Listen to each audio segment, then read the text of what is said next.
Detox நேயர்களுக்கு வணக்கம். நாளை தினத்தில் விஜய் அவர்கள் கரூருக்கு செல்றாரு. அரசு விழாவாக போனாலும் கரூர் மக்களை சந்திக்கிறதுக்காகவே போகிறார். ஏன் கரூர் மக்களை சந்திக்கணும் அப்படின்னா, கடந்த செப்டம்பர் மாதம் விஜய் அவர்கள் ஒரு பிரச்சாரத்தை மேற்கொள்கிறாரு. இதில் 41 பேர் இறக்குறாங்க. கூட்ட நெரிசல் காரணமாக 41 பேர் இருக்காங்க. ஒரு பெரும் விபத்து. இது நாடு முழுக்க ஒரு அதிர்வலைகளை ஏற்படுத்துது. ஸோ அப்போ அங்கேருந்து ஓட்டம் பிடிச்ச விஜய் அவர்கள் இது வரைக்கும் இன்னும் போகவே இல்லை. நாளைக்கு தான் போக போகிறார். தேர்தல் பிரச்சாரங்களை கூட போலன்னு வச்சுக்கோங்களேன். அந்த அளவுக்கு கரூரில் அவருக்கு வந்து பெரிய பிளாக் மார்க் ஆச்சு, பேசும் பொருளாச்சு.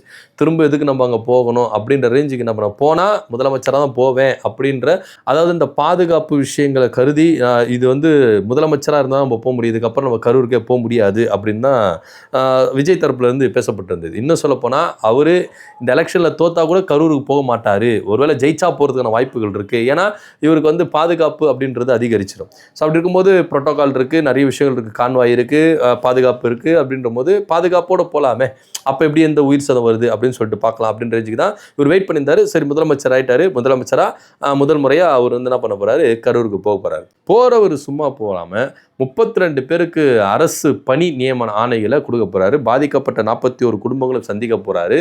ப்ளஸ் அவங்களுக்கு வேலைகளை வழங்க போகிறார் அப்படின்ற ஒரு செய்தி அதிகாரப்பூர்வமாக பரவிச்சு. இந்த செய்தி பரவன உடனே மக்கள் மத்தியிலும் சரி, இளைஞர்கள் மத்தியிலும் சரி, இல்லை அரசியல் கட்சி தலைவர்கள் மத்தியிலும் சரி, பயங்கரமான ஒரு எதிர்ப்பு கிளம்புறதை இங்கே நம்ம பார்க்குறோம். அதுவும் ஆதரவு தந்த சிபிஐ, சிபிஎம் போன்ற கட்சிகளை இங்கே அவங்களுக்கு வந்து நான் எதிர்ப்பாக நிற்கிறாங்க அப்படின்ற ஒரு விஷயத்தை இங்கே நம்ம பார்க்குறோம். ஏன்னா கடுமையாக விமர்சனம் முன் வச்சிருக்கிறாங்க. சிபிஎம் தலைவர் சண்முகமையா என்ன சொல்றாருன்னா, இது சிபிஐல விசாரணை இல்லை இதுக்கு. அப்படி இருக்கும்போது நீங்க பாதிக்கப்பட்ட குடும்பங்களுக்கு நீங்க அரசு வேலை கொடுக்கும் பொழுது இந்த விசாரணை நீர்த்து போக செய்யாதா அப்படின்ற ஒரு கேள்வி எழுப்பியிருக்கிறாரு. சிபிஐ தரப்புல இருந்து என்ன சொல்றாங்க அப்படின்னா, இது அதிகார துஷ்பிரயோகம் அப்படின்னு அந்த வார்த்தையை ரொம்ப கடுமையா யூஸ் பண்றாங்க. இது வரலாற்றிலேயே வந்து எழுதப்பட வேண்டிய ஒரு விஷயம். அதிகார துஷ்பிரயோகம் அப்படின்றது வரலாற்றில் எழுதப்படும் அப்படின்னு சொல்லிட்டு என்ன பண்றாங்க, கருத்துக்களை முன்வைக்கிறாங்க. ஸோ சிபிஐ தரப்புல இருந்து என்ன சொல்றாங்க அப்படின்னு பார்த்தீங்கன்னா, இது ஒரு வகையில் அதிகார துஷ்பிரயோகம் அப்படின்னு சொல்றாங்க. வரலாறு தாவேக்காவை தப்பா பேசும். ஒரு தனிப்பெரும் கட்சி செய்த தவிர இது எப்படி அரசாங்கம் பொறுப்பேற்றுக்க முடியும் அப்படின்ற ஒரு விஷயம் தான் இங்க பார்க்க வேண்டிய ஒரு விஷயமா இருக்குது. அது மாத்திரம் இல்லாம இது மற்றவங்களுக்கு முன்னுதாரணமா போறதுக்கு வாய்ப்புகள் இருக்கு. ஸோ இந்த அரசாங்க வேலை கொடுக்கறது ரொம்ப தவறு அப்படின்ற கருத்தை இங்க ரொம்ப ஸ்ட்ராங்கா வைக்கிறாங்க சிபிஐ அப்படின்றதுல எந்தவித மாற்று கருத்தும் இல்லை. இது உண்மையும் கூட அப்படின்றத இங்க பார்க்கணும். ஏன்னா இளைஞர்கள் இன்னைக்கு பொதுவெளியில வந்து என்ன பண்றாங்கன்னா, இந்த விஷயத்தை வந்து என்ன பண்றாங்க, எடுத்து பேசுறாங்க. அதாவது மாணவர்கள் மத்தியிலும் சரி, இளைஞர்கள் மத்தியிலும் சரி, அரசாங்க வேலை அப்படின்றது வந்து பார்த்தீங்கன்னா ஒரு எட்டாக்கனியாக இருக்குது. அப்படிப்பட்ட ஒரு அற்புதமான ஒரு ஆப்பர்ச்சுனிட்டியை இவர் கூட்டத்தில் வந்து இறந்தாங்க அப்படின்ற ஒரே காரணத்துக்காக இதை கொடுத்துட முடியுமா அப்படின்ற ஒரு கேள்வி இருக்குல்ல. ஏன்னா நீங்கள் நல்லா யோசித்து பாருங்கள், விஜய் அவர்கள் கரூரில் மீட்டிங் நடத்த போகிறாரு. இது வந்து கூடிய விரைவில் ஆக்சுவலாக அந்த ஷெட்யூலை மாற்றப்பட்டது. அந்த தேதியில் செப்டம்பர் 27 அந்த தேதியில் அவருக்கு கரூர் ஷெட்யூலே கிடையாது. இந்த பக்கம் திருவள்ளூரும் வடசென்னை தான் அவருக்கு வந்து ஷெட்யூல். ஆனால் அவர் வேணும்ட்டுக்குன்னே மாற்றுறாரு, ஷெட்யூலை மாற்றுறாங்க. மாற்றிட்டு அவசரமாக இந்த விவகாரம் நடக்குது. அது மாத்திரம் இல்லாமல் அவர் புஷியானது தரப்புலேருந்து அவர் வந்து காலையில் 12 மணிக்கே வந்துடுவார் அப்படின்னு தான் கொடுக்கப்பட்டது. ஆனால் நைட்டு 7 மணிக்கு வராரு. ஸோ அப்படி வரும்போது இந்த கட்சி செய்த தவறுனால தான் கூட்ட நெரிசல் அதிகமாக இருந்துருச்சு, கட்டுப்படுத்த முடியல. ஸோ கூட்ட நெரிசல் அதிகமாகும் போது இங்கே ஒரு சிலருக்கு மூச்சு திணறி இருக்குது. பல பேர் வந்து ஒருத்தர் மேலே ஒருத்தர் ஏறி நசுங்கி அது போல் பல உயிரிழப்புகள் இருந்து 41 பேர், குழந்தைகள் உட்பட 1.5 வயது குழந்தை உட்பட, கை குழந்தைகள் உட்பட இங்கே வந்து என்ன பண்ணியிருக்காங்க, 41 பேர் உயிரிழந்திருக்கிறாங்க அப்படின்ற அந்த கோர சம்பவம் தான் எல்லாரையும் வாட்டி வந்துச்சுது. ஸோ அப்படி இருக்கும் பொழுது ஒரு தனி கட்சியினால் நடந்த ஒரு விபத்தை நீங்கள் எப்படி அரசு பொறுப்பெடுத்துக்க முடியும்? அப்போ இது ஒரு வகையில் துஷ்பிரயோகம் தானே அப்படின்னு பார்க்கப்பட்டது. ஒரு தரப்பு என்ன சொல்கிறாங்கன்னா, இது ஒரு வகையில் லஞ்சம் தானேங்க. விஜய் வந்து பாதிக்கப்பட்ட குடும்பங்களுக்கு இது அரசு வேலையை கொடுத்து லஞ்சமாக இதை மூடி மறைக்க பார்க்குறாரா, தப்பை மூடி மறைக்க பார்க்குறாரா அப்படின்னு கூட குரல் கொடுக்குறாங்க. ஸோ இப்படிலாம் இருக்கும்பொழுது இளைஞர்கள் இந்த வேலை எந்த அளவுக்கு ஒரு முக்கியத்துவமான வேலை, இவர் கூட்டத்துக்கு வந்து இறந்தாங்க அப்படின்ற ஒரே காரணத்துக்காக இன்னைக்கு வேலையை அசால்ட்டாக தூக்கி கொடுக்குறாரு. அப்போது இந்த வேலைக்காக அரசாங்க வேலை கிடைக்கணும்னு சொல்லிட்டு ராத்திரி பகலாக கண்ணை முழிச்சு கோச்சிங் சென்டர் போயிட்டு புக்ஸ் எல்லாம் வாங்கி படித்து அப்போ நாங்கள் எங்களுக்கெல்லாம் இந்த வேலை கிடைக்காம ஈஸியாக போயிடுது. அப்போது விஜயோடைய கூட்டத்துக்கு வந்து இறந்துட்டா வேலை ஈஸியாக கிடைச்சிருமா அப்படின்ற ஒரு தாட் வந்து மக்கள் மத்தியில் இருக்குதே, இதுக்கு என்ன பதில் சொல்ல போறார் விஜய் அப்படின்னு இளைஞர்கள் கேள்வி கேட்குறாங்க. ஸோ டிஎன்பிஎஸ்சி தேர்வு எழுதுறவங்க அந்த ஆர்வலர்கள் வந்து என்ன பண்ணுறாங்கன்னா, இப்போ கடுமையான குற்றச்சாட்டை முன்வைக்கிறாங்க. இதெல்லாம் போக டாக்டர் கிருஷ்ணசாமி ஐயா வந்து என்ன பண்றாரு, அவர் பாணியிலேயே விஜய் அவர்கள் பாணியிலேயே இங்க வந்து அவருக்கு என்ன பண்ணாரு, பதிலடி கொடுக்குறாரு. கடந்த ஆட்சியில் கலைஞர் அவர்களுக்கு செலவைக்கணும் அப்படின்ற ஒரு விஷயத்த முன் வச்சு என்ன சொன்னார்னா, அதாவது ஊராமுட்டு நெய்யில் உங்கள் வீட்டுக்கு ஸ்வீட் செய்யலாமா அப்படின்ற ஒரு விஷயத்த வந்து என்ன பண்ணார் கேட்டார். இது நியாயமாக கேட்டார். விஜய் அவர்கள் கேட்டதில் நியாயமாக இருக்குது. ஏன்னா அவர் சைடு இருந்து யோசிச்சு பார்க்கும்போது இது கரெக்ட் அப்படின்னு சொல்லலாம். இப்போ அதே விஜய் அவர்கள் உங்கள் கூட்டத்துக்கு வந்து உயிரிழந்தவங்க குடும்பங்களுக்கு அரசாங்க வீட்டு நெய்யில் உங்கள் வீட்டுக்கு ஸ்வீட் செய்கிறீங்களே, இது எந்த விதத்தில் நியாயம் அப்படின்ற ஒரு கேள்வி இருக்குல்ல. இதை தான் கிருஷ்ணசாமி ஐயா முன்வைக்கிறார். அரசாங்க வீட்டு நெய்யில் உங்கள் வீட்டுக்கு நீங்கள் ஸ்வீட் செய்கிறீங்க. ஆக்சுவலாக விஜயுடைய கூட்டத்தில் வந்து உயிரிழந்தவங்க, அது விஜய் மேலே தப்பு இருக்குதா இல்லை யார் மேலே தப்பு இருக்குது அப்படின்றதெல்லாம் சிபிஐ விசாரணை இருக்குது, அதை அவங்க பார்த்துப்பாங்க. ஆனால் ஜென்ரலாக ஒரு விஷயம் என்னென்னா, விஜய் தாவேக்கா அந்த கூட்டத்தில் நடந்த இந்த விவகாரத்தில் இறந்தவங்க தான் இவங்க. 32 பேருக்கும் நீங்கள் அரசாங்கத்துக்கு வந்துட்டீங்க, முதலமைச்சர் ஆயிட்டீங்க அப்படின்ற ஒரே காரணத்துக்காக இன்னைக்கு 32 பேருக்கு வேலையை தூக்கி கொடுக்குறீங்களா பாதிக்கப்பட்டவங்களுக்கு. அப்போ இது யாருக்கு ஸ்வீட் செய்கிறீங்க சார்? விஜய் சார் சொல்லுங்கள் சார்.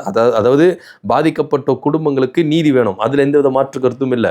அது நம்மளை இதுங்க வந்து மறுக்கவே இல்லை.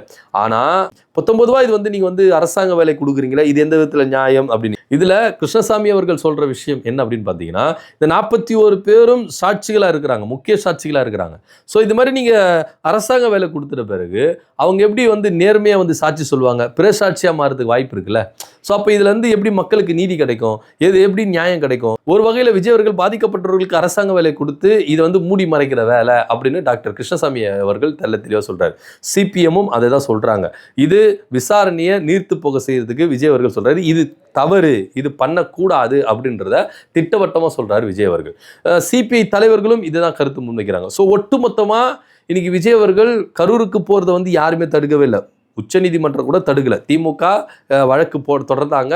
ஆனால் உச்சநீதிமன்றம் தெல்ல தெளிவாக சொல்லிச்சு, ஒரு சிஎம் அவர் பாதிக்கப்பட்ட குடும்பங்களை பார்க்க போகிறாரு, அதை நம்ம தடை பண்ண முடியாது அப்படின்னு தெல்ல தெளிவாக சொல்லிச்சு. வாழ்த்துக்கள், ரொம்ப நல்லது, அதில் எந்த வித மாற்று கருத்தில். அவர் போகட்டும், மக்களை சந்திக்கட்டும், அவங்க பாதிக்கப்பட்ட குடும்பங்கள் வீட்டுக்கு போகட்டும், மக்களை சந்திக்கட்டும், அங்கே பிரச்சாரங்கள் மேற்கொள்ளட்டும், எதுவுமே பிரச்சனை கிடையாது. ஆனால் அவர் அரசாங்க வேலை கொடுக்குறாருல, இதுதான் பாயிண்ட் அவுட் பண்ணி பேசுகிறேன். ஒரு சிலர் என்ன சொல்கிறாங்கன்னா, இடைத்தேர்தல் வருது, இந்த இடைத்தேர்தலில் மீண்டும் ஜெயிக்கணும் அப்படின்னா இது ஒரு வகையில் அவங்களுக்கு ஃபேவராக பண்ணுறது தானே. அப்போது எம்ஆர் விஜயபாஸ்கர் அங்கே ராஜினாமா பண்ணிட்டார். அதிமுகவில் இருக்கிற எம்ஆர் விஜயபாஸ்கர் ராஜினாமா பண்ணிட்டார். அந்த தொகுதியில் அவர் நாளைக்கு ஓட்டும் கேட்பார், பிரச்சாரமும் கேட்பார். எம்ஆர் விஜயபாஸ்கர் நிற்க வைக்கிறேன், நீங்கள் தான் ஜெயிக்க வைக்கணும், இது வந்து நான் தேர்தல் பிரச்சாரம் வரேன், அந்த டைமில் வர முடியாது அப்படின்னு சொல்லிட்டு பேசுவார். அது மாத்திரம் இல்லாமல் திமுக வந்து என்ன சொல்லுவார், இந்த விஷயங்களை வந்து என்னை மாட்டி விட்டாங்க, வேணும்னு என்னை மாட்டி விட்டாங்க, இப்போ கூட நான் இந்த இடத்துக்கு வரக்கூடாது, உங்களை சந்திக்கக்கூடாதுன்னு சொல்லிட்டு நீதிமன்றம் மூலியமாக போயிட்டு என்னை தடை வாங்கினாங்க, ஆனால் அதையும் நாங்கள் உடைச்சிட்டு வந்துருக்கோம், பாருங்கள் திமுக எப்படிலாம் செயல்படுது, இதெல்லாம் டைலாக் பேசுவார்.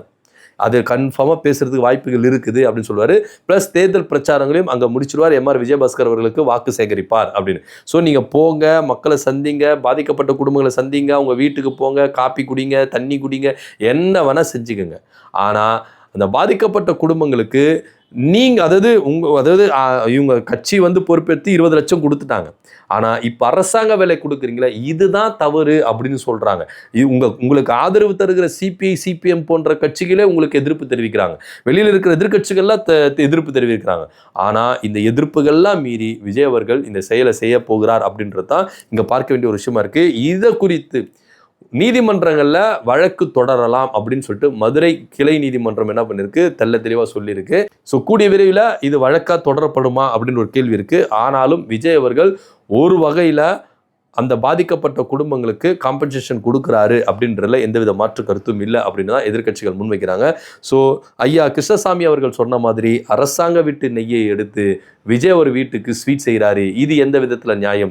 திமுக மேலே நீங்கள் குற்றச்சாட்டை முன் வச்சிங்கன்னா இப்போ அதே தவிர தானே விஜய் அவர்களும் செய்கிறார் அப்படின்றத இங்கே பார்க்கணும். ஏன்னா உங்கள் கட்சி கூட்டத்துக்கு நீங்கள் தாமதம் வந்ததுனால அங்கே 41 பேர் உயிரிழந்தாங்க. அப்போ அது யார் மேலே தப்பு, எவங்க மேலே தப்பு அப்படின்றது சிபிஐயில் விசாரணையில் இறுதி தீர்ப்பில் சொல்லிவிடும். ஸோ அப்படி இருக்கும்போது உங்கள் கட்சியால் வந்த ஒரு விபத்தை நீங்கள் எப்படி அரசாங்கத்தை இது பொறுப்பெடுத்துக்க முடியும்னு சொல்லிட்டு அவங்களுக்கு வேலைவாய்ப்பு கொடுக்குறீங்க அப்படின்றத இங்கே பார்க்க வேண்டிய ஒரு விஷயமா இருக்குது. இதை பற்றியோட கருத்து அப்படி கீழே கமெண்ட் பண்ணுங்கள். நன்றி, வணக்கம்.